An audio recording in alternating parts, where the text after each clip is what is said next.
Panasonic. My name is Peter Baumgarten. I'm an OM System Ambassador, and I just want to show you some of the gear that I'm carrying around with me on a day-to-day basis. For me, the most important thing is light, compact, and durable, and that applies to everything that I carry. All right, let's start with this Wandered Provoke 21 bag. Nice and light, very durable.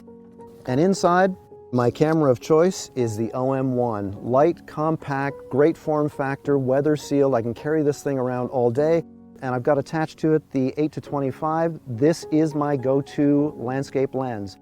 I don't have a camera strap attached to it because the ergonomics are perfect. There are times when I definitely want to go long. You can't beat the 40-150, right? It's got a really nice reach, f4 constant aperture, but a very small package. If I just want one single lens to carry around, and let's say I don't even want to carry the bag, then I attach the 12-100 f4. This will get me through almost every situation. There are times where I'm shooting landscapes and there's just nothing to shoot, and then I go small, and I've got the beautiful 60mm macro in here. When I'm out just shooting birds, of course, then I'm carrying another OM1 body with the 150-400. I've got a lens cloth, I've got a headlamp, I've got my Siri travel tripod. As a landscape photographer, filters are critical. I've got a Benro polarizing filter in here. The nice thing about most of the Olympus lenses, they've all got the same thread size. When it comes to controlling the light for sunrise and sunset, I am primarily using graduated neutral density filter. I've also got a couple of extra camera cards in a pocket here. So that about sums it up. For me, the most important thing is light, compact, durable, and very high quality. And that's what I've got. Thanks for watching.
Panasonic.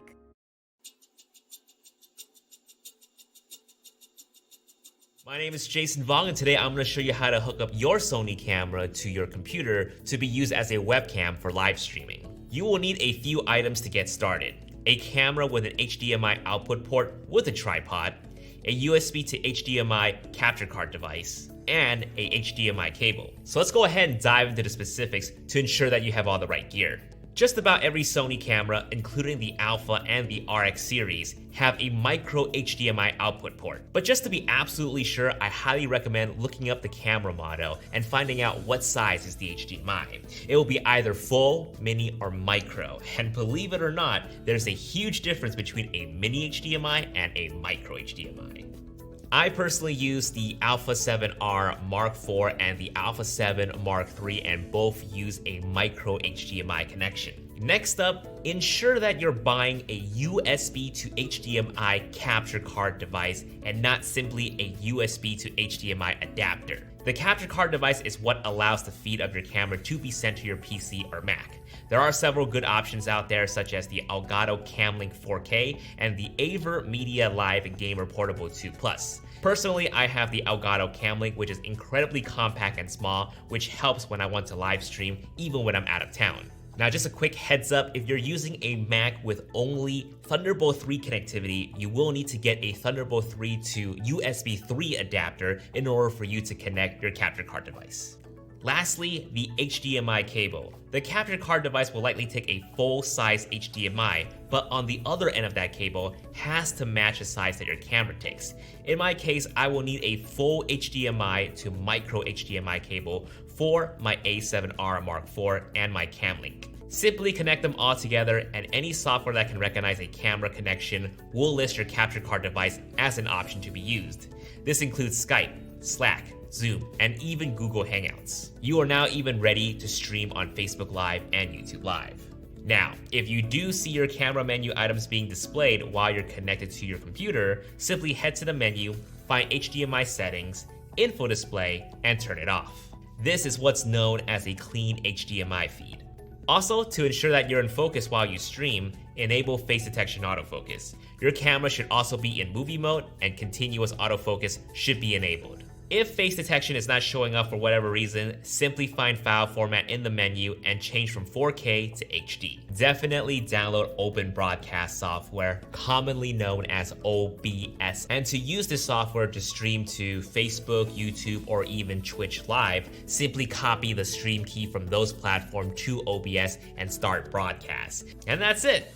Hopefully this has helped you out, and have fun on your live stream.